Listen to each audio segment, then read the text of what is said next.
பல நூற்றாண்டுகளுக்கு முன்னாடி ஒரு ராஜாவுக்கு கொடுத்த வாக்குறுதி அப்புறமா வந்த ஒரு சிம்பிளான உவமையோட எப்படி கனெக்ட் ஆகும்னு யோசிச்சு பார்த்திருக்கீங்களா?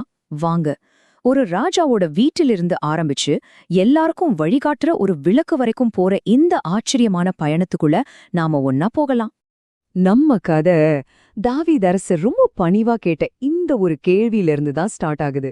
கடவுளோட மகத்துவத்துக்கு முன்னாடி நின்னு நான் யாருன்னு அவர் கேட்ட அந்த நொடியில ஒரு நம்பவே முடியாத வாக்குறுதிக்கான கதவு திறக்குது. சரி, இந்த கதையோட முதல் பகுதிக்குள்ள போகலாம். இது தாவீது அரசருக்கும் கடவுளுக்கும் நடுவுல நடந்த ஒரு முக்கியமான உரையாடல். ஆனா இது வெறும் பேச்சுவார்த்தை மட்டும் இல்ல, வரலாற்றையே மாத்தி எழுத போற ஒரு உடன்படிக்கையோட ஆரம்பம். இங்க பாருங்களேன், ஒரு செம்ம ட்விஸ்ட் இருக்கு. தாவீது கடவுளுக்காக ஒரு பெரிய கோயில் கட்டணும், அதாவது ஒரு பிசிக்கலான வீட்டை கட்டணும்னு ஆசைப்படுறாரு. ஆனா கடவுள் என்ன சொல்றாருன்னா, வேண்டாம், நான் உனக்காக ஒரு வீட்டை கட்டுவேன்னு சொல்றாரு. இங்க வீடுங்கிறது செங்கலால கட்டுற பில்டிங் இல்ல, அது ஒருபோதும் அழியாத ஒரு ராஜவம்சம். இதத்தான் நாம தாவீதின் உடன்படிக்கைன்னு சொல்றோம். இஸ்ரேல் மக்களோட வரலாற்றுல இது ஒரு டர்னிங் பாயிண்ட்னே சொல்லலாம். தாவீதோட வம்சம் என்னைக்கும் அழியாதுங்கிற இந்த தெய்வீக ஒப்பந்தம் ஒரு ஒட்டுமொத்த மக்களோட நம்பிக்கைக்கு அஸ்திவாரமா மாறுச்சு. ஆனா இந்த பெரிய வாக்குறுதி வெறும் ஏட்ல எழுதின ஒரு விஷயமா மட்டும் இல்ல, அது மக்களோட வழிபாட்டுல, அவங்க பாடுற பாட்டுல, அவங்களோட நினைவுகள்ல கலந்துடுச்சு. அது எப்படி தலைமுறைகள் கடந்தும் உயிர் போட இருந்துச்சுன்னு பார்க்கலாம் வாங்க. திருப்பாடல் 132ல இந்த 2 பக்க வாக்குறுதியையும் ரொம்ப அழகா படம் பிடிச்சு காட்டியிருப்பாங்க.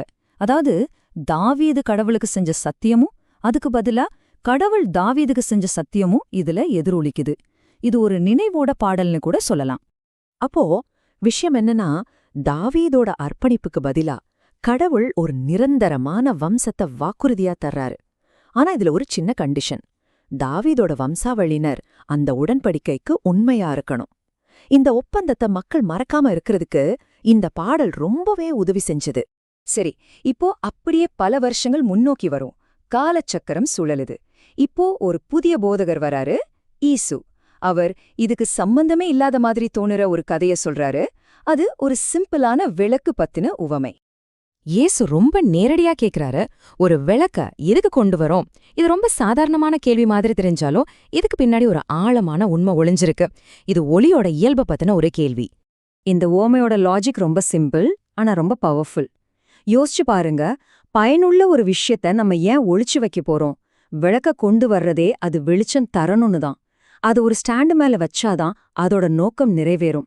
ஒளிங்கிறது ஒளிச்சு வைக்கிறதுக்கு இல்ல, பிரகாசிக்கிறதுக்கு. இதுதான் அந்த உவமையோட மொத்த சாராம்சம். எந்த ஒரு உண்மையும் எவ்வளவு காலம்தான் மறைச்சு வைக்க முடியும்? ஒரு நாள் அது கண்டிப்பா வெளிச்சத்துக்கு வந்தே தீரும். இது ஒரு தவிர்க்க முடியாத விதி. சரி, இப்போதான் நாம ரொம்ப முக்கியமான கட்டத்துக்கு வரோம். இந்த கதையோட 2 பாகத்தையும் இப்ப நாம இணைக்க போறோம். எங்கேயோ ஒரு ராஜாவுக்கு கொடுத்த வீடுங்கிற அந்த பழைய வாக்குறுதிக்கும் இந்த சாதாரண விளக்கு பத்தின உவமைக்கும் அப்படி என்னதான் தொடர்பு இருக்க முடியும்? இங்கதான் அந்த ஆச்சரியமான கனெக்ஷன் இருக்கு. தாவீதோட வீடுங்கிறது ஒரு புதையல் மாதிரி. அது ஒரு குறிப்பிட்ட வம்சத்துக்கான வாக்குறுதியா தொடங்குச்சு. ஆனா இயேசுவோட விளக்கு உவமை என்ன சொல்லுதுன்னா, அந்த வாக்குறுதியோட உண்மையான நோக்கமே அது எல்லாருக்கும் வெளிச்சமா மாறணுங்கிறது தான்.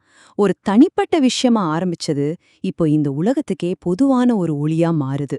பாத்தீங்களா, இது எவ்வளவு அழகா புரிய வைக்குதுன்னே. ஒரு குடும்பத்துக்காக கொடுக்கப்பட்ட அந்த வாக்குறுதி இப்போ முழு உலகத்துக்கும் வெளிச்சம் காட்டுற ஒரு விளக்கா மாறுது. அந்த பழைய வாக்குறுதியோட முழுமையான அர்த்தமே இந்த புதிய வெளிப்பாட்டுல தான் இருக்கு. ஏசு சொல்ற இந்த வார்த்தைகள் இந்த வெளிச்சத்தை நாம எப்படி எடுத்துக்கிறோங்கிறத பத்தி தான் சொல்லுது. சிம்பிளா சொல்லணும்னா, யார் இந்த வெளிச்சத்தை பார்த்து அதை புரிஞ்சுக்க முயற்சி பண்றாங்களோ அவங்களுக்கு இன்னும் அதிகமா தெளிவு கிடைக்கும். ஆனா யார் இதை வேண்டான்னு கண்ண மூடிக்கிறாங்களோ அவங்க கிட்ட இருக்கிற கொஞ்ச நஞ்ச புரிதலும் போயிடும். இந்த பயணத்தோட இறுதியில உங்களுக்கான ஒரு கேள்வி. நம்ம எல்லாருக்குமே ஏதோ ஒரு வகையில ஒரு வெளிச்சம் கிடைச்சிருக்கு. அது அறிவா இருக்கலாம், ஒரு நல்ல குணமா இருக்கலாம், இல்ல ஒரு நம்பிக்கையா இருக்கலாம். அந்த வெளிச்சம் மத்தவங்களும் பாக்குற மாதிரி பிரகாசமா எரிஞ்சிட்டு இருக்கா, இல்ல நாம அதை நமக்குள்ளேயே ஒளிச்சு வச்சிருக்கோமா? யோசிச்சு பாருங்க.